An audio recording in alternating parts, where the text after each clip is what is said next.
अस्सलाम वालेकुम नाज़रीन, अवां सभिनी खे मुंहिंजे ऐं आवाज़ टीवी जी समूरी सतह तरफ़ां ईद उल अज़हा जूं लख लख वाधायूं हुजनि। अॼु असीं ईद मल्हाइण वञूं पिया Sindh integrated emergency and health services जे नौजवाननि सां। जी हा, ही उहे ऑफिसर्स आहिनि जेके ॾुखे वक़्त में तव्हांजी मदद जे लाइ हर वक़्तु हाज़िर रहंदा आहिनि। 1122 हुजे या 1123 हुजे, एमरजेंसी हुजे या नॉन एमरजेंसी सूरत हाल हुजे, ही नौजवान यकदम तव्हांजे दरवाज़े ते फ्री ऑफ कॉस्ट पुॼी वेंदा आहिनि।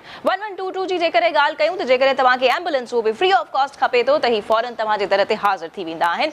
1123 उहा हेल्पलाइन हुजे थी नाज़रीन जॾहिं का नॉन एमरजेंसी सूरत हाल हुजे थी, जॾहिं तव्हांखे को डॉक्टर खपे थो ऐं या तव्हांजी ज़हनी सिहत जेकॾहिं मुतासिर थियल आहे त तव्हां उन बाबति बि हिननि खां सलाह ऐं मशवरो वठी सघो था। ऐं ही ईद वारे ॾींहंनि ते बि तव्हांखे ॿुधाईंदा हलूं एक्टिव हुजनि था। सो अॼु असां सोचियोसीं त ईद जो ॾिहाड़ो हिननि सां हली करे सेलिब्रेट कयूं था, गुज़ारियूं था। अचो त तव्हांजी मुलाक़ात असां करायूं उन्हनि सां।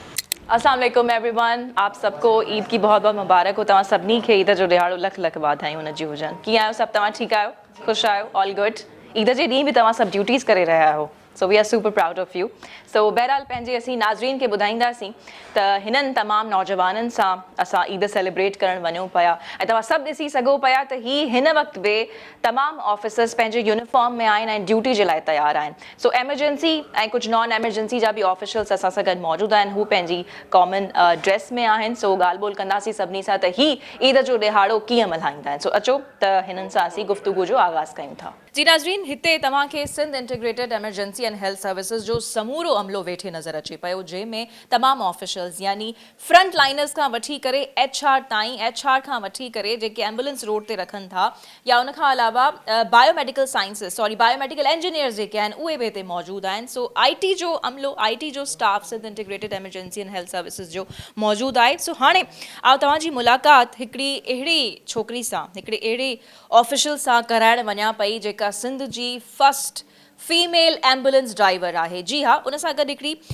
जॾहिं असांजी हिननि सां ऑफेयर ॻाल्हि थी त हिकिड़ी ॿी बि औरत जे लाइ, न्याणी जे लाइ ॿुधायो वियो त उनखे बि इहो एज़ाज़ु हासिलु आहे। पर फ़िलहालु हिन वक़्तु जेका हिन शहर में मौजूदु आहे त इन जे करे असां हुननि खे हिते तकलीफ़ ॾिनीसीं त हू अची वञनि ऐं ज़ाहिरा हू ई Sindh integrated emergency and health services जो हिसो आहिनि। सो हिन मूंसां मौजूदु आहे मिस इरम, ऐं मिस इरम जी जेकॾहिं वधी ॻाल्हि कयूं त she is the first female ambulance driver of Sindh. त असां चाहींदासीं त हिननि जे लाइ ज़बरदस्त किस्म जूं ताड़ियूं थी वञनि, ज़बरदस्त तालियां होनी चाहिए इनके लिए। अस्सलाम वालेकुम इरम, कैसी हैं आप?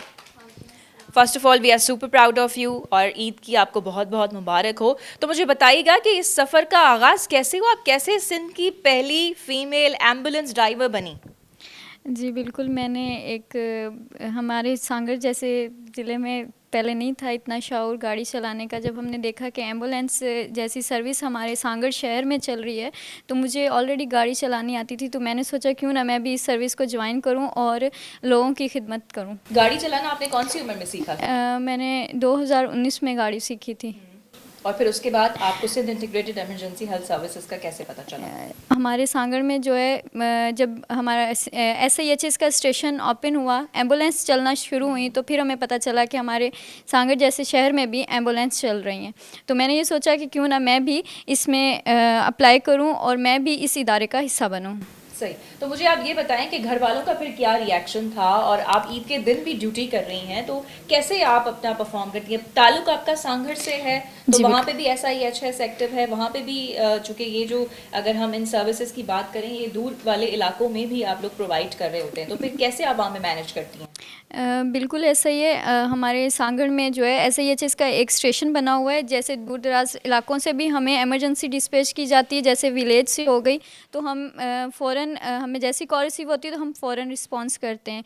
घर वालों का ये था कि घर वाले नहीं चाह रहे थे कि मतलब मैं आऊँ ऐसे एम्बुलेंस ड्राइव करूँ, लेकिन उनकी काउंसलिंग के बाद मतलब उन्होंने मुझे इजाज़त दी। जब मैंने उनकी किन्होंने कहा? मैंने खुद कहा कि जैसे मैं गाड़ी चला रही हूँ, क्यों ना मुझे मौका मिले और मैं आगे देखूँ कि मैं और फिर इसके बाद बिल्कुल और मैं खुद गाड़ी चलाऊं ताकि मैं दूसरी ख़वातीन के लिए भी एक मिसाल बन सकूं और वो भी हमारे इदारे में आए ज्वाइन करें। आपने अपने इलाके में जहाँ से आपका ताल्लुक है कि आपने वहाँ पे दूसरी लड़कियों को इनकरेज करने की कोशिश की कि हाँ आप भी ये काम कर सकते हैं? बिल्कुल, हमने बहुत कोशिश की और हमारी कोशिश अभी तक जारी है। मेरे साथ एक और फीमेल ड्राइवर ड्यूटी कर रही हैं, emergency vehicle operator Shirin Shah, तो वो भी सांगड़ में ही ड्यूटी कर रही हैं। ज़बरदस्त सिरम, आपसे बात करके बहुत खुशी हुई हमें।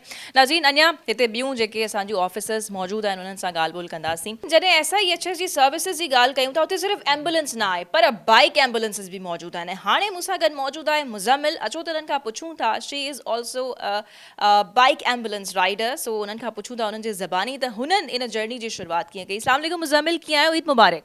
वालेकुम अस्सलाम, खैर मुबारक। सो मुज़म्मिल, हिन सफ़र जी शुरूआत कीअं कई ऐं तव्हां जीअं त बाइक राइडर आहियो, यानी उन जे ज़रिए तव्हां एमरजेंसी सर्विसिस प्रोवाइड कयो पिया ॾूराइण इलाइक़नि में। सो पंहिंजी जॉब जे लाइ थोरो ॿुधाइजो कीअं कयो पिया, सो बि बाइक ते। मां जॉइनिंग कई SIHS में as a bike rider responder, bike हलाईंदी आहियां। मां जिथे हुन जॻह ते बाइक हलाईंदी आहियां जंहिंमें तंग गलियूं हूंदियूं आहिनि, जीअं जिथे असांजी एम्बुलेंस नथी वञी सघे, हुन जाइ ते असांखे मोकिलियो वेंदो आहे फस्ट एड ॾियण लाइ। हुन में असां वेंदा आहियूं, पेशेंट खे फस्ट एड ॾींदा आहियूं, हुननि जी कंडीशन ॾिसंदा आहियूं पेशेंट जी त कीअं आहे, पोइ हुनखे फस्ट एड ॾींदा आहियूं। अगरि असांखां थी सघे थी फस्ट एड ॾेई पेशेंट स्टेबल थी वञे थो त बहितरीनु ॻाल्हि हूंदी आहे। अगरि नथो थी सघे त पोइ असां पंहिंजी एम्बुलेंस खे मतिलबु चवंदा आहियूं त पेशेंट स्टेबल न आहे, हिनखे हॉस्पिटल वञणु लाज़मी घुरिजे, त हुननि खे असां घुराईंदा आहियूं त एम्बुलेंस असां वटि पहुची वेंदी आहे। अच्छा मुज़म्मिल, मूंखे इहो ॿुधायो त तव्हां हिन कराची में ई एक्टिव आहियो, उते ई पंहिंजो एमरजेंसी जो सर्विसिस ॾियो पिया माण्हुनि खे? जी जी बिल्कुलु, मां कराची में ई एक्टिव आहियां, बिन कासिम स्टेशन आहे, मां उते हिकिड़ी ड्यूटी प्रोवाइड कयां थी पंहिंजी। सही। सो छा रिस्पॉन्स ईंदो आहे जॾहिं तव्हांखे कॉल ईंदी आहे ऐं हिकिड़ी बाइक ते हिकिड़ी ॼणी वेंदी आहे सर्विसिस प्रोवाइड करण जे लाइ या ॿ ॼणियूं वेंदियूं आहिनि? न ॿुधाइजो। जी बिल्कुलु, असां बाइक ते हिकिड़ी ॼणी वेंदी आहे, हिकिड़ी फीमेल वेंदी आहे बसि बाइक ते। सो पहिरियों तजुर्बो यादि आहे कीअं हुयो ज़िंदगी जो जॾहिं तव्हां पहिरियों दफ़ो बाइक राइड कई, उहा बि एम्बुलेंस वारी, यानी it was an ambulance bike, त कीअं तव्हांजो तजुर्बो हुयो?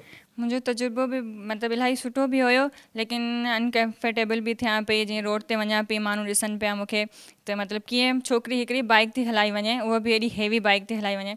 त कुझु माण्हू हूंदा हुआ त मतिलबु चवंदा आहिनि, मतिलबु ग़लति ॻाल्हियूं कंदा हुआ, त ऐं कुझु माण्हू हूंदा हुआ त उहो मतिलबु एप्रिशिएट बि कंदा हुआ, त उन्हनि जी वजह सां बि असांखे थोरो हौसलो अफ़ज़ाई थींदी त माण्हू मतिलबु सही आहिनि, पोइ असां करे सघूं। ऐं मुज़म्मिल, तव्हांजो तालुक़ कहिड़े ज़िले या शहर खां आहे? ज़िले कराची जा ई। असुल कराची जा? जी बिल्कुलु, असां मां पैदा ई हिते थिया आहिनि, लेकिन अबू जो आहे दादू। त यानी तव्हां दादू जा थिया न? जी बिल्कुलु। चलो ठीकु आहे मुज़म्मिल, ख़ुशी थी तव्हां सां ॻाल्हाए करे ऐं we are very proud of you. So नाज़रीन, ही उहे बहादुर नियाणियूं आहिनि, यानी ही एम्बुलेंस बाइक राइडर्स आहिनि ऐं ही अकेले थी करे उते वञनि थियूं अहिड़े ॾूराइनि इलाइक़नि में जिते सोढ़ियूं घिटियूं हुजनि थियूं अक्सर करे, ऐं उते वञी करे पंहिंजूं सर्विसिस ॾियनि थियूं। सो मुज़म्मिल, ईद जे ॾियारे ते बि कॉल्स ईंदियूं आहिनि? जी बिल्कुलु, ईद जे ॾियारे बि कॉल्स असांखे ईंदियूं आहिनि, असां उनखे बि प्रोवाइड कयूं था। चलो ज़बरदस्त, वॾी ख़ुशी थी तव्हां सां ॻाल्हाए करे। मुज़म्मिल जे लाइ बि भरपूर ताड़ियूं थी वञनि।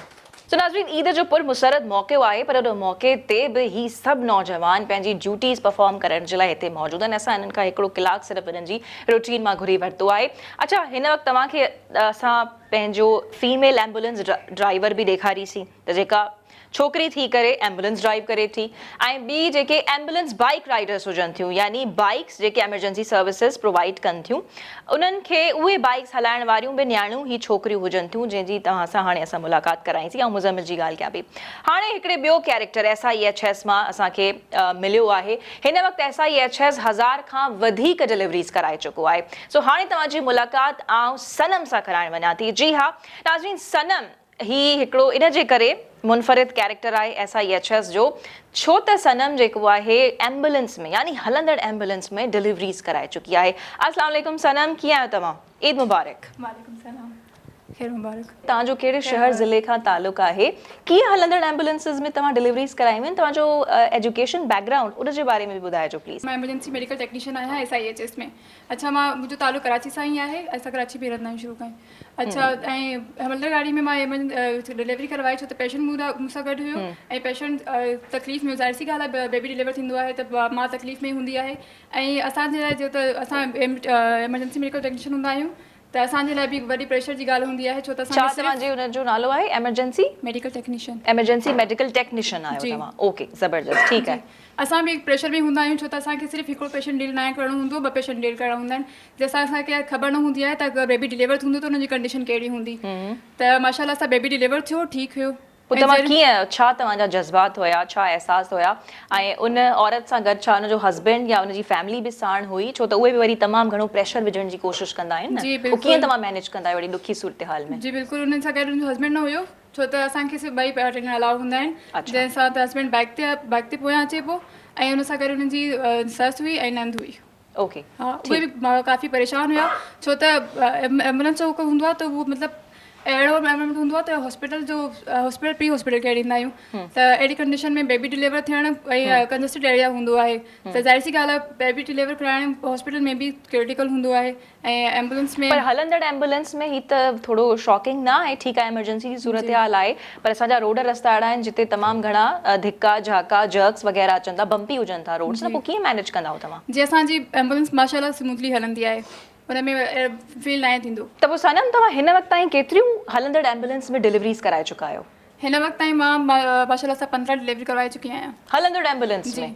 ओके, ज़बरदस्त, ठीकु आहे जी। नाज़रीन, तव्हांजी मुलाक़ात असां हिकिड़े वॾे शानदार कैरेक्टर सां SIHS मां कराई आहे, पर ज़ाहिर ही समूरो निज़ाम जेको SIHS जो हले थो, यकदमि ही तमामु ऑफिशल्स उते उन्हनि जॻहनि ते या ॾूराइन इलाइक़नि में फौरी तौर ते पुॼी त वञनि था, 1122 ते जेके कॉल्स ईंदियूं आहिनि, पर हाणे इहो सॼो समूरो निज़ाम इनखे कीअं क्वालिटी जे कॉन्टेक्स्ट में सही नमूने सां एनालाइज़ कयो वञे थो, इनखे मेंटेन कीअं कयो वेंदो आहे, त इहो ज़ाहिर आहे असां हिकिड़े क्वालिटी एनालिस्ट खां पुछी वठूं था। हिन वक़्त असांखे जॉइन कयो आहे। अस्सलाम वालेकुम, कैसे हैं आप? बहुत बहुत ईद की मुबारक हो आपको। क्या नाम है आपका? मेरा नाम मोहम्मद जुनैद है।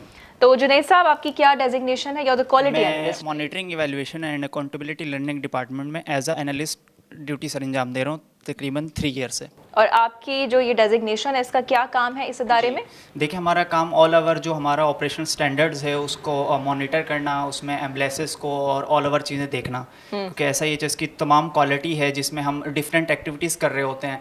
इसमें अगर मैं बात करूँ, एक राइड अलॉन्ग है, एम्बुलेंस इंस्पेक्शन है और स्टेशन इंस्पेक्शन यानी है। एम्बुलेंस ठीक से काम करी है बिल्कुल नहीं, ऐसे ही वो आप लोग देखते हैं? बिल्कुल राइड तो उसका अलॉन्ग असल काम क्या होता है? कहीं एम्बुलेंस खराब हो जाए, आप उस चीज़ को देखते हैं, स्टाफ को कैसे मॉनिटर करते हैं, थोड़ा सा इसको एक्सप्लेन कीजिए। जी बिल्कुल ऐसे ही हम इसमें डिफरेंट एक्टिविटीज़ कर रहे होते हैं। हमारे पास अगर फर्स्ट ऑफ ऑल मैं बात करूं तो एम्बुलेंस इंस्पेक्शन है। एम्बुलेंस इंस्पेक्शन के दौरान हम ऑल ओवर एम्बुलेंस को इंस्पेक्ट करते हैं, जिसके अंदर हम जो है असेसमेंट करते हैं EVO का और EMT जो हमारा है उनका असेसमेंट करते हैं। उनका एक प्रॉपर रिपोर्ट क्रिएट होती है मंथली, जिसके अंदर उनको बताया जाता है कि उनका क्या स्कोर है, नॉलेज क्या है, नॉलेज असेसमेंट किया जाता है और इसी तरह ओवरऑल इक्विपमेंट्स चेक किए जाते हैं। और अगर मैं सेकेंड एक्टिविटी की बात करूँ तो वो राइड अलॉन्ग है। हमारी राइड अलॉन्ग एक्टिविटी के अंदर जो हमारा स्टाफ है वो जब पेशेंट को लेकर आता है और वो उसको कैरी कर रहा होता है तो उस टाइम हम उसको लाइव देख रहे होते हैं। लाइव देखने से मुराद क्या है, कैसे आप हम उसको देख रहे होते हैं कि वो किस तरह पेशेंट को से वो ट्रीट कर रहा है, आया कि वो उसके अंदर वो एक्सपर्टीज हैं वो कर रहा है या उसको मजीद ट्रेनिंग की जरूरत है या मजीद यानी उसको आप उस करने की। एम्बुलेंस में साथ मौजूद होते हैं? बिल्कुल ऐसा, ये हमारी अच्छा। एक एक्टिविटी है राइड अलॉन्ग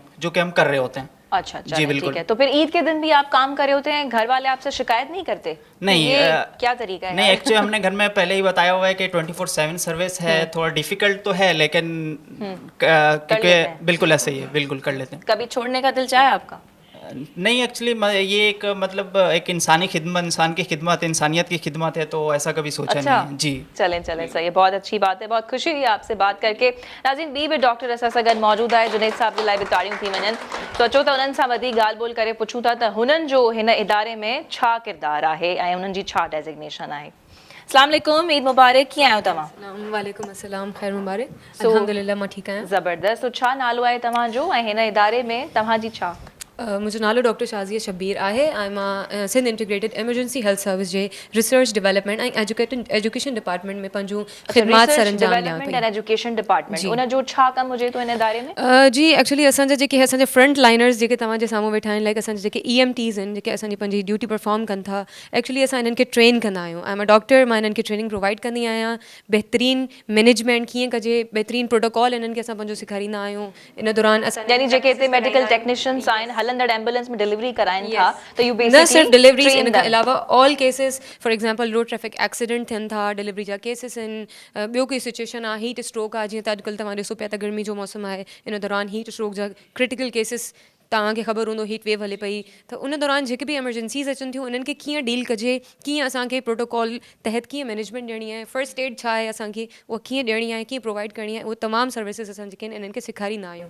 सही सो छा कॾहिं ईअं थियो आहे त जंहिंखे तव्हां सेखारियो हुजे ऐं उन का ग़लती कई हुजे जीअं लाइव त कमु कंदे त पोइ छा तव्हांजो रिएक्शन हूंदो आहे या तव्हां उन्हनि खे मॉनिटर करे रहिया हूंदा या सिर्फ़ु तव्हांजो कमु आहे त तव्हां उन्हनि खे ट्रेनिंग हिते प्रोवाइड कंदा आहियो उन इदारे ॾिसो में? एक्चुअली असां उन्हनि खे सिर्फ़ु न सिर्फ़ु ट्रेनिंग ॾींदा आहियूं, बार बार उन्हनि खे रिफ्रेशर सेशंस कराईंदा आहियूं, त जीअं उन्हनि खे पंहिंजो जेके बि ट्रेनिंग्स में चीज़ूं आहिनि, जेके प्रोटोकॉल्स आहिनि, उहे रिवाइज़ कराईंदा आहियूं फर्स्ट। ऐं ॿियो त जीअं तव्हांजो मेल डिपार्टमेंट असांजो जेको आहे उहो बि उन्हनि खे मॉनिटर कंदो आहे। प्लस में जीअं त मेल असांजो राइड अलॉन्ग कंदो आहे, असां बि ईअं ई हिकिड़ी एक्टिविटी आहे जेके ride along direct observational training चवंदा आहियूं। असां पाण एम्बुलेंस में वञी पूरी जी पूरी एमरजेंसी स्टार्ट खां वठी एंड ताईं ॾिसंदा आहियूं त छा असांजो EMT मेडिकली सही सर्विस कीअं प्रोवाइड ॾिसंदा करे आहियो? पियो या न। असां हुते मौजूदु हूंदा आहियूं एम्बुलेंस हिकिड़ी एम्बुलेंस जे अंदरि एतिरो स्पेस हूंदो आहे? जी बिल्कुलु। केतिरा ॼणा असां मौजूदु थी सघनि था हिकु त एम्बुलेंस असांजो जे अंदरि? स्ट्रेचर आहे जिन ते असांजो पेशेंट हूंदो आहे, साइड में जेको असांजो वेहण वारी जॻह आहे उन ते 2 मौजूदु हूंदा आहिनि, उनजो अटेंडेंट हूंदा आहिनि, ऐं हिकिड़ो स्टाफ जी चेयर हूंदी आहे जेको असांजो EMTs आहिनि। पर उन टाइम EMT वेहंदो न आहे, उहो पंहिंजे कम में लॻो पियो हूंदो आहे, त असां उन चेयर ते वेही करे असां उनखे मॉनिटर कंदा आहियूं त आया EMT पंहिंजी कोई अहिड़ी ग़लती बि अगरि कंदो आहे त असां ऑन सीन में उनखे मैनेजमेंट में ॿुधाईंदा आहियूं। For So by example EMT life saving आहे न, त ईअं न हुजे त ऑन सीन उहो कोई अहिड़ी ग़लती करे वठे, कोई ड्रग ग़लति ॾेई सघे थो, कोई मैनेजमेंट में इंसान आहे, इंसान जी ग़लती हूंदी आहे, इंसान कोई डोज कॾहिं भुलिजी थियो सघे आहे? पियो कॾहिं कॾहिं, नॉट ग़लति drug ॾेई वेठो ग़लति ड्रग न Then? On scene. अच्छा, इन जे लाइ मां तव्हांखे हिकिड़ी ॻाल्हि बि तव्हांखे ॿुधाईंदमि। ॾिसो ड्रग जे जेके डोजेजिस आहिनि, फार्माकोलॉजी जा डोजेजिस यादि रखणु बिल्कुलु मुश्किल बि आहे न, त उन्हनि खां अगरि भुलिजी वेंदो त असां उन्हनि खे बि हिकिड़ी सर्विस ॾिनी आहे। असांजी ऑन कॉल सर्विस बि मौजूदु आहे, उहे असांखे ऑन कॉल डॉक्टर खे on call during emergency call करे सर्विस जे दौरान, उन एमरजेंसी जे दौरान असांखे कॉल कंदा आहिनि, असांखां डोज कंफर्म कंदा आहिनि, ग़लति न ॾींदा आहिनि, डोज कंफर्म करे देन उहो उनखे डोज ॾींदा आहिनि। अगरि असां उन्हनि सां गॾु वेठा ईंदा आहियूं त असां उन्हनि खे ऑन सीन ॿुधाईंदा आहियूं त बेटा this is not the dose ऐं इहे तव्हांजो ड्रग हीअं हूंदे, उहे कंफर्म कंदा आहिनि डायरेक्टली, नेवर ईअं न आहे त अच्छा ग़लति so डोज तव्हां बि ॾेई। यानी ईद जे ॾींहं ते पंहिंजी यस ड्यूटीज़ बिल्कुलु परफॉर्म कंदा बिल्कुलु, आहियो? असां 24/7 अवेलेबल घर आहियूं। वारनि सां न ईद सेलिब्रेट कंदा? सेलिब्रेट त कंदा आहियूं, बट इहो आहे जो हाणे इंसानी ज़िंदगी बचाइणु ज़्यादा ज़रूरी आहे। ई त बार बार ईंदी, इंसान जी ज़िंदगी वधीक इम्पोर्टेंट आहे न, त इन जे करे असां उन्हनि खे 24/7 असां पंहिंजी तमामु सर्विस प्रोवाइड कंदा चलो ज़बरदस्त, ॾाढी ख़ुशी थी तव्हां सां ॻाल्हाए करे। सो हिन जे तमामु पूरे अमले सां असां ॻाल्हाइण जी कोशिशि कयूं पिया। असां हिकिड़ी फ़िलहालु जेको आहे रो कवर कई आहे, जंहिंमें फर्स्ट यानी हिकिड़ी रो में तव्हां ॾिसंदा न फुल स्टोरीज़ हिननि जूं मौजूदु आहिनि ऐं डिफरेंट मुनफ़रिद कैरेक्टर्स जेके आहिनि उहे हिते वेठल नज़र अचनि पिया। फर्स्ट फीमेल एम्बुलेंस ड्राइवर, उन खां अलावा फर्स्ट त ख़ैर न चवंदासीं, ज़ाहिरा हुननि जो हिकिड़ो पूरो प्रॉपर बैच हुजे थो जेके एम्बुलेंस बाइक राइडर्स हुजनि थियूं, ऐं उहे न्याणियूं छोकिरियूं अकेले बाइक ते वञी करे ॾूराइनि इलाइक़नि में या जेके सोड़ियूं घिटियूं हुजनि थियूं उते वञी करे सर्विसिस मुहैया कनि थियूं, ऐं पोइ डॉक्टर्स बि हुजनि था या क्वालिटी एनालिस्ट बि हुजनि था जेके हुननि खे प्रॉपर मॉनिटर कनि था। हिते हिकु शॉर्ट कमर्शियल ब्रेक, ईद जो मौक़ो आहे, यकीनन तव्हां गोश्त खे धोअण जे चकर में मसरूफ़ हूंदा। हिकिड़ी नंढड़ी कमर्शियल ब्रेक ऐं जल्दी सां वापसि अचूं था।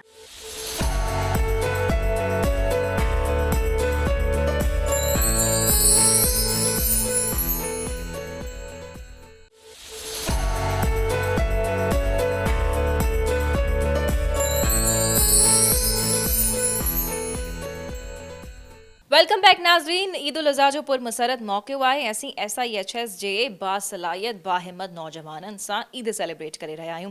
सो जीअं ई 1122 ते कॉल ईंदी आहे, ही नौजवान फौरी सां उन्हनि ॾूराइनि इलाइक़नि में या जिते ज़रूरत हुजे थी, को रोड एक्सीडेंट थिए थो, किथे हीट स्ट्रोक जो मसइलो आहे या किथे ॿी एमरजेंसी सर्विस रिक्वायर्ड हूंदी आहे, त ही फौरन सां वञी करे उते पुॼी वेंदा आहिनि। हिकिड़ो ॿियो नौजवान असां सां गॾु मौजूदु आहे। मेरा नाम सिराजुल्लाह है और मैं SIHS 1122 में एज ए MT अपना ड्यूटी सर अंजाम दे रहा हूँ। जैसे कि मैडम ने कहा कि जैसे कोई इमरजेंसी कॉल आपको डिस्पैच हुई थी तो आपका रिस्पांस क्या होता है। लास्ट टाइम फ्यू डेज़ जैसे कि मुझे CPR कॉल लगी थी तो मैं RR बाइक पे ड्यूटी सर अंजाम दे रहा था। तो फर्स्ट रिस्पॉन्स मेरा ये था कि बाइक ऑलरेडी मेरे पास रेडी थी, तो with in the few minutes में वहाँ ऑन लोकेशन हुआ, देखा तो पेशेंट कार्डिक अरेस्ट के साथ था। तो पेशेंट जब मैंने असिस्ट किया तो पेशेंट का कोई रिस्पॉन्स नहीं था, ना ब्रीथिंग प्रॉब्लम्स के साथ भी था और ना कोई रिस्पॉन्स था। तो उस कंडीशन में मैंने ये किया, पेशेंट को असिस्ट करने के बाद मैंने रिस्पॉन्स उनका चेक किया कि उनका न पल्स था न ब्रीथ वगैरह कुछ नहीं आ रही थी। तो मैंने डायरेक्टली उनको CPR स्टार्ट किया और उनके जो अटेंड थे मैंने उनसे हेल्प लिए। हेल्प लेने के लिए मैंने और ये उनसे दिन में कौन से वक्त की बात थी? ये दिन का टाइम था, रात का टाइम था? ये दिन का ही टाइम था, तकरीबन 4 बजे का टाइम और था। ये आपको कराची शहर से ही कॉल आई थी? जी जी बिल्कुल बिल्कुल। ये बताइएगा कि जैसे ही आपके पास कॉल आती है, तो अगर हम कराची शहर की बात करें या सिंध के दूसरे शहरों की, तो कितने मिनट्स में ये जो रेस्क्यू का अमला है वो फौरी तौर पे वहाँ पहुँच जाता है? जी जी, अगर कराची की बात की जाए तो कराची में विद इन 4 to 5 मिनट्स हम ऑन दी रिस्पॉन्स हो जाते हैं। 4 to 5 मिनट्स में आप पहुँच जाते हैं कहीं भी? यस बिल्कुल, डिस्पाइट द ट्रैफिक? यस, देखिए हमारे पास आरआर बाइक है। अब हमारे इदारे ने ऐसे वेल ट्रेन स्टाफ हायर किया हुआ है जो हर तरह की डिफ़िकल्टीज़ को मैनेज कर लेते हैं। तो आप लोग उस वक्त सुपरमैन बन जाते हैं, आप में No. वो स्पीड आ जाती है, फिर कैसे 4 से 5? जी, जी, बिल्कुल। हमारी जो बाइक है हमारे पास जो है ना हमारे एंड जो है ना वो ऑन कर देते हैं और हमारी जो है ना बाइक्स जो होती है वो हर जो है ना साइड से हम निकल जाते तो हैं। बाइक एम्बुलेंसेस को रोड्स पे कैसे ट्रीट किया जाता है? जगह या रास्ता मिल जाता है आपको? जी, जी, लोग हट बिल्कुल। जाते हैं? जी, जी, बिल्कुल। हमारी जो बाइक है 1122 SIHS की जो बाइक है वो लोग दे के ही हमें जो है ना रास्ता दे देते हैं। चलिए, ये तो फिर बड़ी बात है। तो जी, फिर जी। आपका कभी आप डर वर लगा है कभी किसी को CPR देते वक्त और वो बंदा रिस्पॉन्ड ना कर रहा हो, तो फिर आपके क्या एहसासात होते हैं? नहीं, अल्हम्दुलिल्लाह मुझे तो इससे कोई डर नहीं लगता। मैं एक वेल ट्रेन स्टाफ हूँ एज ए BSN। तो मुझे डेली बेसिस पे से कोई केसेस मिलते हैं, लेकिन अल्हम्दुलिल्लाह हमारी जितनी 100% कोशिश होती है हम और जो है ना वो रिस्पॉन्स दे देते हैं और अल्हम्दुलिल्लाह पेशेंट बहुत सारे रिवर्ट भी किए। सही। सो नाज़रीन, एक तरफ़ फ्रंट लाइनर्स त हूंदा आहिनि जेके रैपिड रिस्पॉन्स ॾियनि था, यकदम उते पुॼी वञनि था, पर वरी जेकर असां मशीन्स जी ॻाल्हि कयूं जेके जीअं एम्बुलेंस आहे या मेडिकल इक्विपमेंट्स हुजनि था, उन्हनि जी मेंटेनेंस लाइ बायोमेडिकल इंजीनियर्स जो वॾो किरदारु हूंदो आहे। सो अचो त बायोमेडिकल इंजीनियर्स सां बि असीं ॻाल्हाए वठूं था त हिननि जो असुल ऐं बेसिक किरदारु हिन इदारे में हिननि सर्विसेज खे मेंटेन करण जे लाइ छा हुजे थो। सो अस्सलाम वालेकुम उसामा, ईद मुबारक। कैसे हैं आप? आज के दिन भी आप मशीन्स फिक्स कर रहे थे, ये मतलब क्या बात है? मुझे बताइए आपका क्या किरदार है इस इदारे में? मेरा काम जो है बायोमेडिकल इक्विपमेंट्स जो हमारे पास हर एम्बुलेंस में मौजूद हैं उनकी मेंटेनेंस, रिपेयर एंड मेंटेनेंस को देखना होता है और जिसके अंदर कितनी देर में आप फिक्स कर लेते हैं? जी, मेरा तो 5 से 10 मिनट में, क्योंकि हमारे ऑलरेडी ये हमारे पास बैकअप्स रखे हुए होते हैं, तो हम उनको जैसे ही कोई इस तरह की रिपेयरमेंट आती है तो हम जो है ना उसको रिपेयर वो बैकअप उनको प्रोवाइड कर देते हैं। ठीक ठीक, चलें जी। नाज़रीन, ही तमाम समूरो अमलो जेको ईद जे दिहाड़े ते भी एक्टिव आहे। अच्छा, हाणे ही आहिनि फ्लीट, पहिरियों तो मालूम कयूं था तो ये फ्लीट आहे छा? तो अस्सलाम वालेकुम, क्या नाम है आपका और ये फ्लीट क्या है, क्या काम है आपका? जरा वालेकुम अस्सलाम, मेरा नाम मोहम्मद अवैस है। फ्लीट हमारा एक फ्लीट वर्कशॉप है और इसमें हमारे सारी गाड़ी की प्रॉपर मेंटेनेंस का काम होता है। अच्छा, यानी ये आपका ये काम होता है कि एम्बुलेंस जो है वो चलती रहे, कहीं पे खराब ना हो? जी जी बिल्कुल। अच्छा। चलती रहे 24 घंटे, यानी कि हमारा काम है उसको बिल्कुल प्रॉपर Fix मेंटेनेंस फिक्स करना। और कभी ऐसा हुआ कि चलती गाड़ी में जहां हम लेट्स से कह रहे हैं कि डिलीवरी हो रही है और गाड़ी खराब होगी, ऐसा कभी हुआ है? नहीं, डिलीवरी के केस में तो नहीं, बाकी और इशुओं पे होते हैं। कैसे कैसे इश्यूज आते हैं? यानी कि अलग अलग, कोई स्टार्टिंग इशू आ जाता है, कोई व्हील इशू आ जाता है, कोई बेल्ट का इशू आ जाता है, ऐसे अलग अलग इशू तो आप आते ऑलरेडी रहते हैं। एम्बुलेंस में मौजूद होते हैं या फिर नहीं नहीं, हमारे को ऑन कॉल आती है, फिर हम जाते हैं गाड़ी फिर के आप बाद। फौरन से पहुंच जी जाते हैं? जी। और आप कितने मिनट्स में तकरीबन पहुंच जाते हैं? हमारा भी यही मुश्किल से 5 से 10 मिनट का 5 से 10 मिनट में आप जी लोग जी पहुंचे। जी। चले, SIHS में नाज़रीन सभी जेके है ना सुपरमैन एंड वुमेन आहिनि जेके फौरी तौर ते पुॼी वञनि था 5 खां 10 मिंटनि में, सो बि एॾनि रोड रस्तनि ते। ठीकु आहे, साफ़ सुथरा रोड रस्ता बि आहिनि, पर ज़ाहिर आहे असां सभिनी खे ख़बर आहे किथे किथे रोड्स जी हालत ख़राब बि आहे। सो अॻिते वधूं था, ॾिसूं था त हिननि जे अमले मां ॿियो केरु केरु असां सां ॻाल्हाए पियो। जी नाज़रीन, हाणे असां तव्हांजी मुलाक़ात SIHS जे उन ऑफिशियल सां कराइण वञूं पिया जंहिं पंहिंजो हिननि खे करोड़े रुपया मिला पर हिननि वापसि करे छॾिया। ये क्या कहानी, हम आपके ज़बानी सुनना चाहेंगे कि एक दफ़ा आपको करोड़ों रुपए मिले और फिर वो आपने वापस कर लिए। ये कैसे आपने किया, कैसे आपका दिल चाहा? जी अस्सलाम वालेकुम, मेरा नाम शेख कदीर है। मैं एज EMT ड्यूटी सरंजाम दे रहा हूँ क्लिफ्टन स्टेशन पे SIHS में। ये हमारी स्पेशल ड्यूटीज़ चल रही थी, मुहर्रम के डेज थे। ये लियारी का एक कन्फाइंड एरिया है, लियारी मुसलन का एरिया। वहाँ पे हमें अचानक इन्फॉर्मेशन मिलती है स्टेशन कमांड कंट्रोल की तरफ से कि एक बिल्डिंग कोलैप्स हो गई है, वहाँ हमें मूव करना है। जैसे हम वहाँ मूव करते हैं, हमारे साथ हमारी डिजास्टर मैनेजमेंट होती है, प्रॉपर हमारी टीम वर्क जब कर रहे होते हैं, वहाँ से एक बॉडी रिकवर होती है। जिस बॉडी का उस वक्त हमें कुछ कंफर्म नहीं था कि इसके साथ कौन है, इसका ब्लड रिलेशन कौन है। उस वक्त सिर्फ अल्लाह की ज़ात हमें देख रही थी और हम अपनी ड्यूटी सर अंजाम दे रहे थे। उस बॉडी को जब हमने रिसीव किया, प्रॉपर हमारे पास जो है MLO बुक वगैरह होती है, प्रॉपर हम उसको चेक एंड बैलेंस करते हैं। जब गाड़ी को हमने बॉडी को हमने व्हीकल में लिया है, उस वक्त उसकी पॉकेट में से मुझे रिसीव हुए हैं 1,75,00,000 रुपए के चेक थे, कुछ लोकल डॉक्यूमेंट्स चेक्स उस बॉडी में से आपको मिले? जी, उसकी पॉकेट में से मुझे रिसीव हुए हैं, 8,000 रुपये कैश था। तो वो तकरीबन हमने रिकवर किए हैं और हमने उसको प्रॉपर चेकिंग करने के बाद हमने जो है ना उसको प्रॉपर शिफ्टिंग दी है, मतलब सिविल ट्रामा सेंटर की, उसकी MLO वगैरह बनवाई। और देन हमने तलाश किया है कि इसकी ब्लड रिलेशन अटेंडेंट कौन है जो वारिस है। चलिए, ये तो बड़ी ज़बरदस्त बात है कि आपने इस चीज़ का ख्याल रखा, वरना अमूमन तो जो है वो ऐसी चीज़ें चोरी हो जाती हैं हादसात के दौरान। सो बहुत खुशी हमें आपसे बात करके, और हमें भी आप पे फ़ख्र है आपकी इंटेग्रिटी पे कि आपने ये ईमानदारी और सच्चाई इस मौके पे दिखाई। सो तालियां इनके लिए भी। तो नाज़रीन इतने वठंदा सी शॉर्ट कमर्शियल ब्रेक ऐं ब्रेक खां पोइ फौरी वापसि अची करे अञा तव्हांजी मुनफ़रिद किरदारनि सां मुलाक़ात करायूं पिया।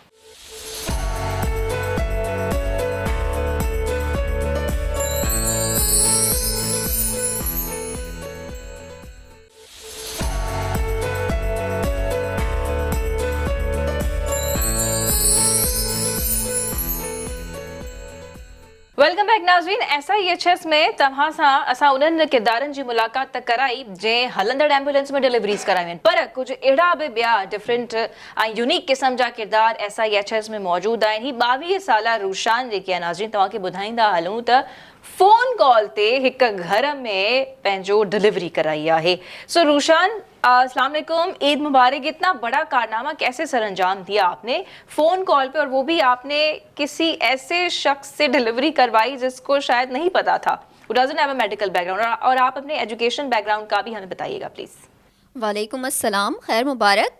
और I am Rushan Riaz, working as an emergency medical dispatcher EMD in Central Command and Control Karachi reason.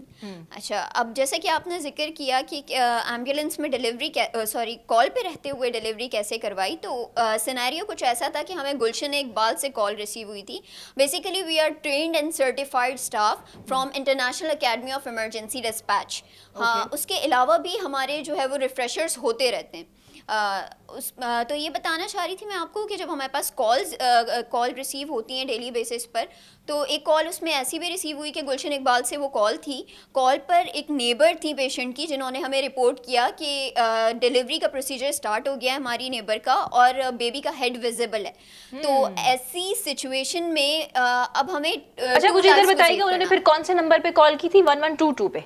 देखिए, जो सिंपली जिस तरह हमसे कांटेक्ट किया जा सकता है, उस कांटेक्ट नंबर को कहते हैं 1122। ये एक इमरजेंसी हेल्पलाइन है और ये फ्री कॉल है। इस पे अगर आप हमसे कॉल करके बात करें तो वो बिल्कुल फ्री कॉल होती है, उस पर कोई बैलेंस डिडक्ट नहीं होता। अच्छा। तो उन्होंने हमें कॉल करके इन्फॉर्म किया कि बेबी का हेड विजिबल है और जो है वो हमें फौरी तौर पे एम्बुलेंस की ज़रूरत है। अब देखिए, ऐसी क्रिटिकल सिचुएशन में हम वेट तो नहीं कर सकते थे कि एम्बुलेंस पहुँचती और फिर बेबी की डिलीवरी होती।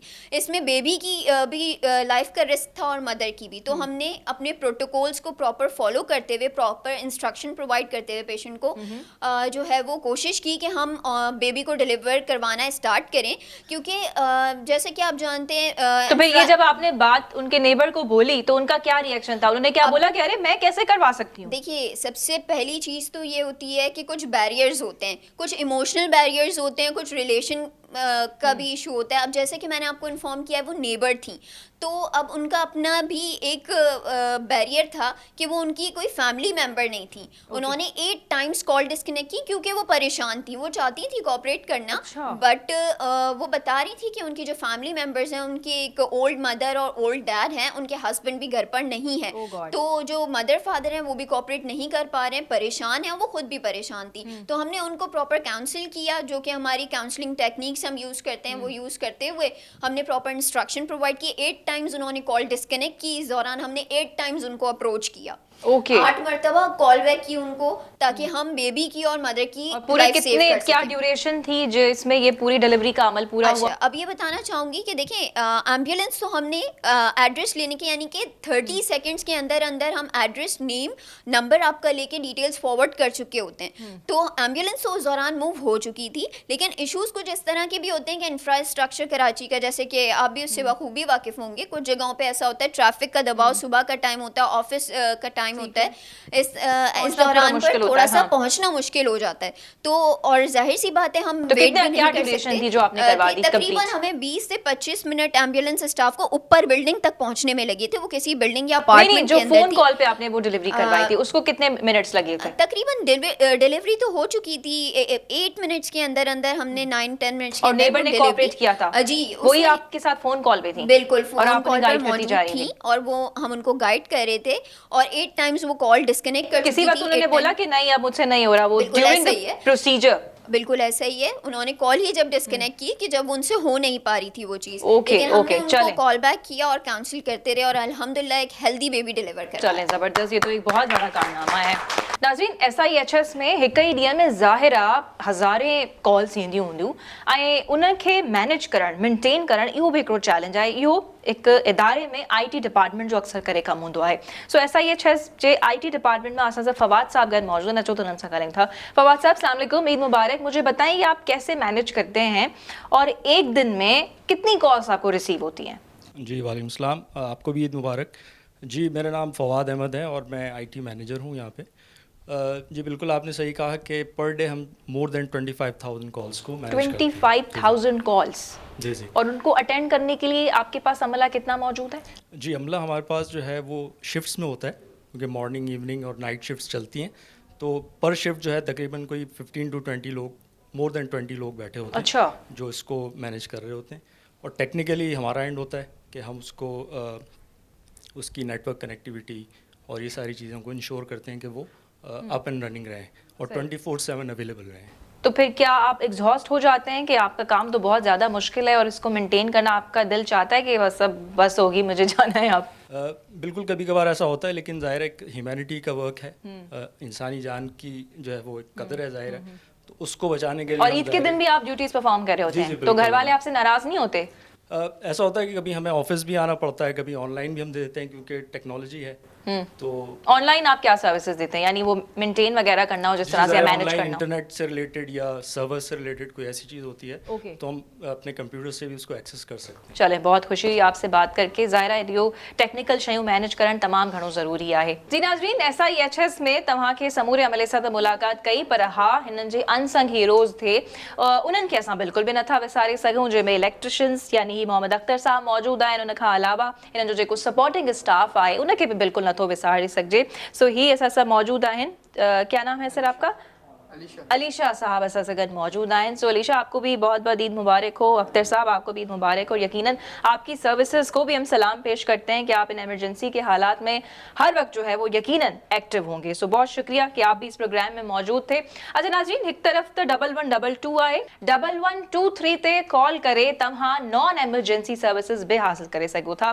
असां सां हिन मिस इफ़रा साइकोलॉजिस्ट आहिनि, उहे मौजूद आहिनि। इफ़रा, मुझे बताइएगा, सबसे पहले तो ईद मुबारक आपको। हम जानना चाहेंगे कि इस मौके को हम यूटिलाइज करें और तमाम उन लोगों तक ये आवाज़ जाए। एक तरफ 1122, दूसरी तरफ 1123, क्या इसका मकसद है? इस नंबर पे अगर हम कॉल करते हैं 1123 पे, तो मुझे या आम आदमी को कौन सी सर्विसेज मिल सकती हैं? ईद मुबारक वंस अगेन। तो 1122 जैसे हमारे पास जो है वो इमरजेंसी सर्विस है, इसी तरीके से 1123 हमारे पास नॉन इमरजेंसी सर्विस है। हमारे पास medical doctor, counselling officer, psychologist और हेल्थ एडवाइज़र्स अवेलेबल होते हैं 24/7।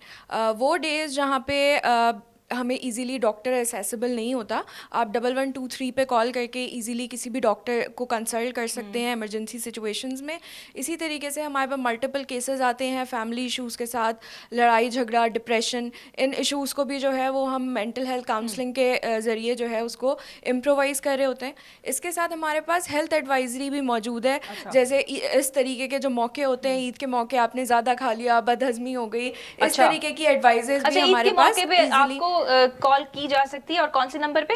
आप ईद के मौके पर या किसी भी टाइम हमें कॉल कर सकते हैं 1123। ये free of cost tele health consultation है, ऑन कॉल 24/7। तो ईद के मौके पे आप क्या कह रही हैं, जैसे कॉमन कंप्लेंट्स है वो किस हवाले से आपको कॉल की जा सकती है? हमारे पास जो है वो लास्ट ईयर भी इस तरीके से कॉल्स रिपोर्ट हुई थी कि पेट दर्द का इशू है, ज़्यादा गोश्त खा लिया, दांत में दर्द है, इस किस्म के इशूज़ के साथ जो है वो हमारे पास क्लाइंट्स आ रहे थे और हमारी सर्विस जो है वो 24/7 अवेलेबल थी। हमने अराउंड 150 क्या प्रोवाइड करनी थी उन्हें? अगर ये आपको कंप्लेन आ गई तो फिर आगे का क्या अमल है, क्या प्रोसीजर है? हमारे हेल्थ एडवाइज़र जो हैं वो कॉल को फ़िल्टर करते हैं। अगर उन्हें वो हमारे पास एक ट्रियाजिंग होती है, एक डायरेक्टरी बनी हुई है, उससे वो कॉल को फ़िल्टर करते हैं कि ये मेडिकल ऑफिसर की कॉल है या काउंसलिंग ऑफिसर की कॉल है।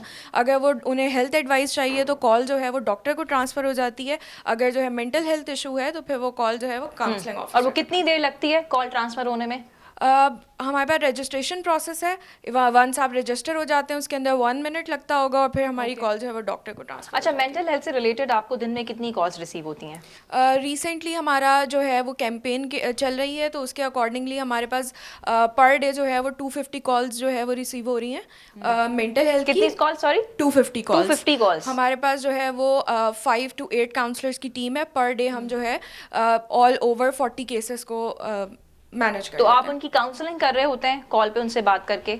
बिल्कुल, क्या उनको आप उनको support करते हैं? बातों कैसे? के ज़रिए, काउंसलिंग के ज़रिए और थेरेपी के ज़रिए जो है उनकी लाइफस्टाइल मॉडिफिकेशन कर रहे होते हैं, उनके मेंटल और हेल्थ सबसे स्ट्रेसर्स को ज्यादा जो मैनेज कर रहे होते चैलेंज हैं। या मेंटल हेल्थ से रिलेटेड वो लोग डिस्कस करते हैं वो क्या होता है? कभी कोई ऐसी कॉल आई है आपको कि मैं अभी सुसाइड करने जा रही हूँ या करने जा रहा हूँ, so how do you deal with that? हमने अभी 3 डेज़ पहले ही एक पेशेंट को रिटेन किया है जिन्होंने रात में 2:30 बजे के टाइम कॉल किया है और उन्होंने कहा मेरे पास पिल्स पड़ी हुई हैं, डॉक्टर उनका साइकेट्री ट्रीटमेंट चल रहा था और मेडिकेशंस हाथ में थी, उन्होंने कहा मैं इसको ओवरडोज कर लूँगी अगर मैं अभी मुझे कोई एड नहीं मिलती तो। हमने उनको साइकोलॉजिकल फर्स्ट एड प्रोवाइड की, काउंसलिंग की, तो उनको हमने रिटेन किया। उनके खुद के अल्फाज थे कि मैं रोती हुई आई थी और हंसती हुई जा रही हूँ। नहीं तो वो कहाँ पे रोती हुई है? मतलब आप कॉल पे आई, अच्छा कॉल पे थी कॉल ना? पे ओके, ठीक है, she was on the call. यानी ये कॉल पे ही तमाम जो है सर्विसेज आप लोग प्रोवाइड करें, and it's a big thing. और 250 कॉल्स वो भी मेंटल हेल्थ से रिलेटेड आना ये कोई मजाक की बात नहीं है, लेकिन जैसे ही आईटी के का सिस्टम जो है वो बैठा हुआ है, वो इन तमाम चीज़ों को मेंटेन या रेगुलेट कर रहा है, तो ये एक बहुत बड़ी बात है। चूँकि ये इतनी ज़्यादा कॉल्स आना ये इहो ॾेखारींदो आहे नाज़रीन त यानी ज़रूरत मौजूदु आहे ऐं अहिड़नि इदारनि जी असांखे अशद ज़रूरत आहे त इन्हनि खे वधीक न एक्सपेंड कयो वञे। पर SIHS समूरी सिंध में ही पंहिंजो एक्टिव आहे, सो वधीक असां इन ते भी अॻिते हली करे ॻाल्हि कयूं। सो thank you very much miss सिफ्रा हमारे साथ मौजूद थी। ईद जे ॾींहं ते तमामु हिननि सां मुलाक़ात थी। हाणे वक़्तु थी वियो आहे त असां कुझु मानी खाई वठूं। ईद जो मौक़ो आहे, इदारे खे वठी करे त ॻाल्हि ॿोल थी वई, पर हाणे असां मानी खाईंदासीं। ऐं ॿियो ही ज़बरदस्त असां सां जेको शख़्स वेठो आहे नाज़रीन, कैमरा में तव्हांखे नज़र ईंदो हूंदो, हिननि जो तालुक़ु कहिड़े डिपार्टमेंट सां आहे, पर हिननि जी ख़ूबी असांखे ख़बर पई आहे त ही सिंगर बि आहिनि, यानी ॻाईंदा सुठो आहिनि। सो इहो सभु असां कंदासीं right after a short commercial brake.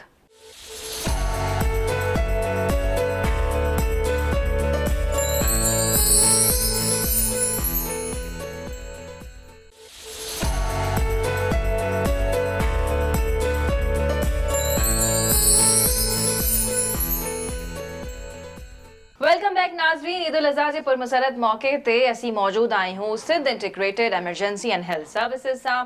सो हाणे आख़िरी असां नौजवान सां ॻाल्हि कंदासीं। हिन जी ख़बर पई आहे त ही ॻाईंदो तमामु सुठो आहे। सो सभ खां पहिरियों त हिन जी डेजिग्नेशन खे वठी करे थोड़ी ॻाल्हि ॿोल करे वठूं। अस्सलाम वालेकुम, ईद मुबारक। वालेकुम सलाम, खैर मुबारक। तो मुझे बताइएगा कि क्या आपका काम है इस इदारे में, और फिर हमें पता चला है कि आप सिंगिंग बहुत अच्छी करते हैं, गिटार भी पढ़ा हुआ है, तो हम सब चाहते हैं कि हम जल्दी से वो काम करें, लेकिन उससे पहले आप थोड़ा अपने बारे में बताइएगा हमें। जी बहुत शुक्रिया। मेरा नाम स्टीव निहाल है और मैं टेलीतवीब डिपार्टमेंट में होता हूँ, एज अ हेल्थ एडवाइज़र काम कर रहा हूँ और मैं हेल्थ एडवाइस भी करता हूँ। और इसके साथ साथ जिस साइकोलॉजिकल फर्स्ट एड की बात की गई है, हम वो भी ऑन कॉल रहते हुए 11:23 पर प्रोवाइड कर रहे हैं। SIHS जा वर्कर्स त ईद जे दिहाड़े ते मौजूद आहिनि, असां मानी भी मज़ेदार तरीक़े सां खाई रहिया आहियूं, पर Sindh integrated emergency health services जी लीडरशिप भी असां सां गॾु मौजूदु आहे, यानी I am talking about CEO brigadier Tariq Lakhair साहब। So thank you very much, तव्हां असांखे अपॉर्चुनिटी प्रोवाइड कई। वर्कर्स सां गॾु गॾु तव्हां बि हिते आयो, इहो कीअं भला?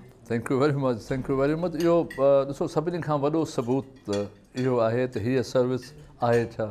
त जॾहिं सॼी दुनिया, सॼो मुल्क, सॼो सूबो, सॼो सिंध पंहिंजे ॿारनि सां, पंहिंजे बचनि सां, पंहिंजे प्यारनि सां ईद मल्हाइनि था पिया, त हे छोकिरा छोकिरियूं, असांजी पूरी टीम जेकी आहे उहो आवाम जी ख़िदमत जे करे पंहिंजी ड्यूटी ते मौजूदु आहे। ऐं तव्हांजे करे अॼु कुझु माण्हू गॾु थी विया आहिनि हिते। बिल्कुलु असांखे वॾा मुनफरिद कैरेक्टर्स ॾिसण जो पर तव्हांजो थैंक यू वेरी मच, तव्हां ईद ते वॾा मुनफरिद कैरेक्टर्स ॾिसण जे लाइ मिलिया। First female ambulance driver, bike Riders आहिनि हिते जेके उहे बि एम्बुलेंसिस ई आहिनि, उहे सर्विसिस पंहिंजूं प्रोवाइड कनि थियूं। कुझु अहिड़ियूं असांखे हिते ऑफिसर्स मिलियूं जिन कॉल जे ज़रिए ते एम्बुलेंस में डिलीवरीज़ करायूं आहिनि या घरनि में बि वञी करे करायूं आहिनि। I think it's a big thing.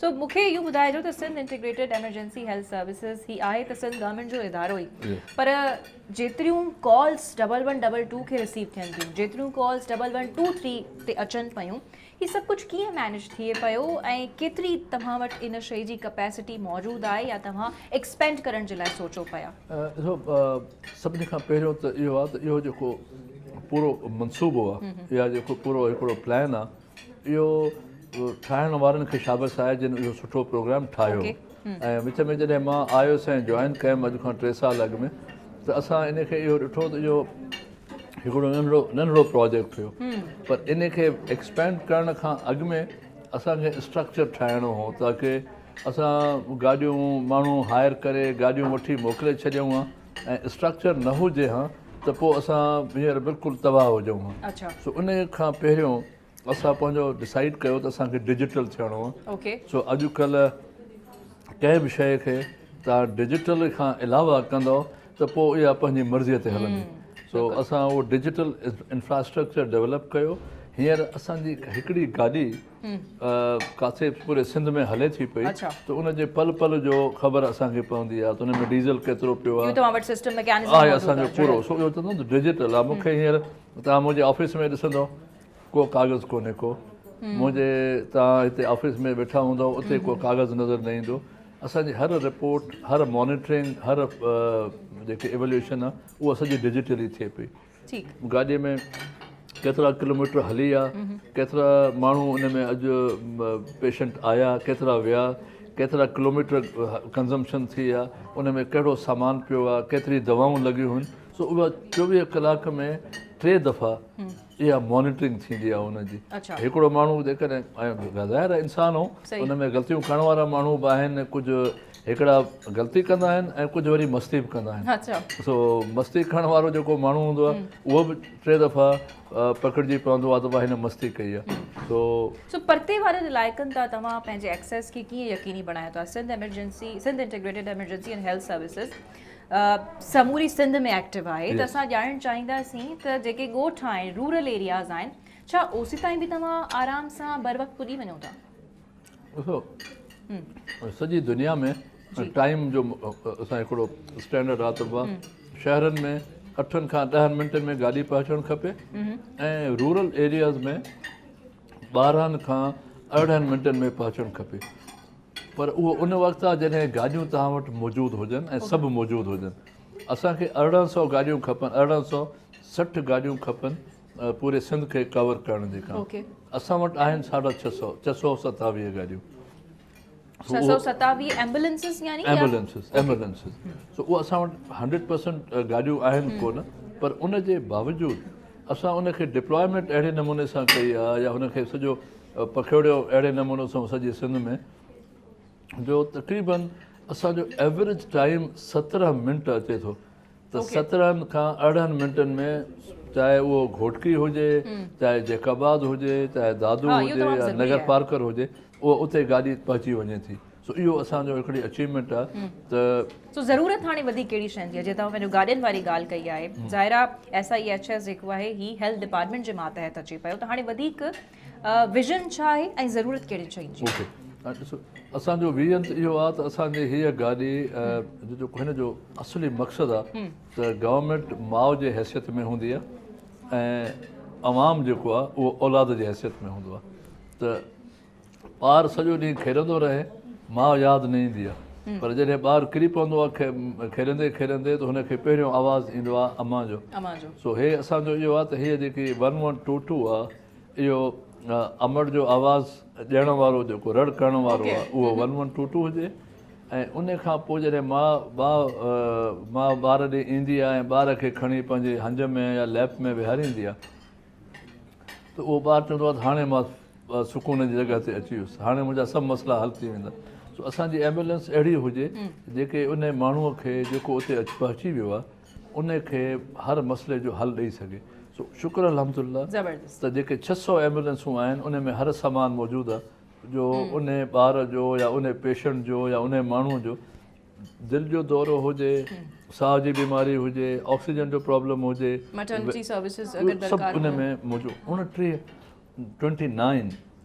29 pieces of equipment असांजा बायोमेडिकल इक्विपमेंट उन में लॻल आहिनि सो उनखे उहो लुक आफ्टर कंदी आहे सो असांजो इहो आहे त असांखे सिंध जे हर कुंड में असां मौजूदु हुजूं 1800 एम्बुलेंस उते हुजनि ऐं उनखे असां नंढड़ी घिटी आहे त मोटरसाइकिल ते पाणी आहे त असां वटि बाइक्स आहिनि असां वटि साइकिल्स आहिनि असां वटि ॿेड़ियूं शुरू कयूं अथऊं हाणे ऐं कुझु बोट अरसे में एम्बुलेंस तव्हां शुरू कई आहे बोट एम्बुलेंस शुरू कई अथऊं ऐं हाणे कुझु अरसे में CM साहब अप्रूव कयो आहे एयर एम्बुलेंस जो सो असां वटि जहाज़ अची वेंदो त उहे जेके क्रिटिकल केसिस आहिनि जंहिंमें तव्हां ट्रेवल टाइम घटि करणु खपे त जेकाबाद सेवण घोटकी सखर नवाबशाह उतां कंहिं अस्पताल में खणी अचिणो आहे त जहाज़ ते खणी सघूं था ऐं उहे पर इहो इम्पैक्टफुल त सर वधीक तॾहिं हूंदो जॾहिं इहा आम माण्हू खे बि सहूलियत मिले यानी ईअं न थिए ही VIPs के एयर एम्बुलेंसेस उन्हनि खे सिर्फ़ु जेको आहे फैसिलिटेट कंदी हुजनि ॾिसो हींअर असां त मां ॻाल्हि कई न त असां पहिरियों स्टेबल कयो हाणे हीअ एम्बुलेंस सर्विस जेके आहिनि VIPs जे कारण नाहे असां VIPs खे कंहिं सॼो 1122 में कॉल करण जो मक़सदु इहो आहे त असां प्रायोरिटी खे ॾिसंदा आहियूं त बीमार केरु आहे इहो न ॾिसंदा आहियूं त पोयों केरु आहे हुनजे सो उहो हाणे एयर एम्बुलेंस जो बि इनशाला इहो ई थींदो त इहो हर उन माण्हू खे मिलंदी जंहिंखे क्रिटिकली ऐं उहो एतिरो क्रॉनिक मरीज़ हूंदो जंहिंखे पहुचाइण फ्री ऑफ कॉस्ट इन में असां ॿ ऑप्शन रखिया आहिनि हिकिड़ो जेको नॉन अफोर्डिंग आहे उहो फ्री ऑफ कॉस्ट हूंदो ऐं जेको अफोर्ड करे सघंदो उनखे इस्टेब्लिश कंदासीं छो जो उतां लोकल एडमिनिस्ट्रेशन असांजी लोकल टीम उहे ॿुधाईंदा त हे वॾेरे जो पुटु आहे हे अफोर्ड करे सघे थो त उनखां पैसा हुनजा बिल शामिलु थींदा ऐं जेको ग़रीब आहे जेको नथो अफोर्ड करे सघे उनजी गवर्नमेंट जे ईंदो सो इहो ज़रूरु हूंदो इनखे सो thank you so much sir तव्हां असांखे अगेन इहा अपॉर्चुनिटी प्रोवाइड कई त असां ईद जो ॾिहाड़ो तव्हांजे वर्क सां अची करे सेलिब्रेट कयूं सो नाज़रीन दैट्स इट फॉर टुडे उम्मीद आहे तव्हांखे हीअ प्रोग्राम तमामु घणो पसंदि आयो हूंदो सो फ़िलहालु असां सभु मानी जी टेबल ते वेठा आहियूं ज़ाहिर आहे ईद जो मौक़ो आहे ऐं हीअ मज़ेदार खाधा जेके सतारे असां सभिनी जे लाइ पंहिंजे स्टाफ जे लाइ बि तयारु कराया आहिनि असां बि हिननि मां लुत्फ़अंदोज़ थियूं था सो इहो पुरमसरत मौक़ो आहे हीअ अहिड़ी ईद हुजे थी जंहिंमें असांखे न सिर्फ़ु पंहिंजो पर भर पासे वारनि जो बि अशिद ज़रूरत हुजे जी इन शइ जी त असां उन्हनि जो बि वधि खां वधि ख़्यालु करियूं सो पंहिंजो ख़्यालु कजो कोशिशि कजो त लिमिट में खाओ मौक़ो अहिड़ो आहे त जिते खाइण जी बि दिलि तमामु घणी इहो ज़रूरु ॿुधाए छॾियो त घटि खाइनि ईअं न त वरी एम्बुलेंस घुराइणी वरी तव्हांखे 1112 ते पर ख़ुदा न ख़ासिता जेकॾहिं इहे थिए बि पियो त पोइ 1112 1123 ते इन में मां तव्हांजे हिकिड़ो त मां सभिनी सिंध जे दोस्तनि खे इहो बि चवंदुसि त अॼु ईद जो ॾींहुं आहे सभिनी खे ईद मुबारक हुजे पर हिकिड़ो मुंहिंजी रिक्वेस्ट इहा हूंदी सभिनी खे त जॾहिं तव्हां पंहिंजे प्यारनि सां ईद कयो था पिया त तव्हांजे आसे पासे हे जेके ग्रीन यूनिफॉर्म में असांजा जेके नौजवान तव्हां सां गॾु ड्यूटी कनि था उहे पंहिंजो घर छॾे पंहिंजा प्यारा छॾे तव्हां सां गॾु बीठा आहिनि सो ईद जे ॾींहुं हुननि खे बि भाकुर पाइजो हुननि खे बि ईद मुबारक चइजो ऐं हुननि खे पंहिंजो सम्झी पाण सां गॾु शामिलु कजो तो thank you very much everybody बहुत बहुत शुक्रिया आप सबका कि आपने हमें टाइम दिया इस इम्पॉर्टेंट दिन पे तो नाज़रीन अल्लाह हाफ़िज़ पंहिंजो ख़्यालु रखिजो ऐं सर जो जेको पैगाम आहे उन ते बि ज़रूरु गौर कजो सो ईद मुबारक त पोइ बि आहे अल्लाह हाफ़िज़